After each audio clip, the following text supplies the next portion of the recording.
రాజా రఘువంశీ సోనం మే 20న indoor వదిలి బయలుదేరుతారు. June 2 వరకు వారికి ఏమైందో ఎవరికి తెలియదు.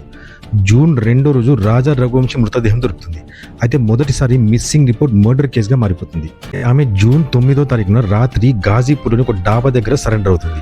5 సుపారీ కిల్లర్స్ ని ఇండోర్ క్రైమ్ బ్రాంచ్ ఇన్వెస్టిగేషన్ చేసిన తర్వాత 23 నుండి జూన్ 9 వరకు జరిగిన కథంతా మొత్తం బయటపడుతుంది.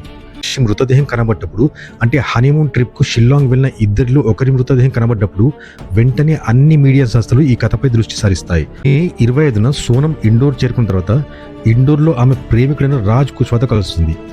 అతను సోనం ఇంటికి వెళ్ళి ఆమె తండ్రిని కలుస్తాడు. ఎవరికీ అనుమానం రాకుండా అందరి మధ్యలో ఉంటాడు.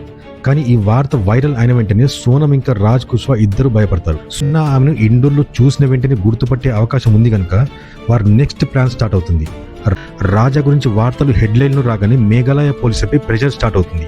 అయితే మేఘాలయ పోలీసులు ఒక ప్రత్యేక బృందాన్ని ఏర్పాటు చేస్తారు. వారి ఇన్వెస్టిగేషన్లో ఒక విషయంపై ఆశ్చర్యపోతారు. మొదటిసారిగా అక్కడ వారికి డౌట్ వస్తుంది. దాంతో పోలీసులు దర్యాప్తు యాంగిల్ని చేంజ్ చేసుకుంటారు.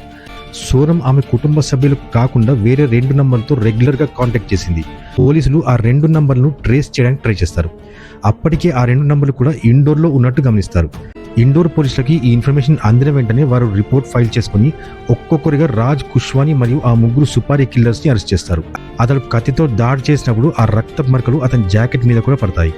ఆ జాకెట్ ని విప్పి అక్కడే పడేస్తాడు. అతడు జాకెట్ విప్పి పడేసిన తర్వాత సోనం ఆమె వేసుకున్న రెయిన్ కోట్ ని తీసి అతనికి ఇస్తుంది.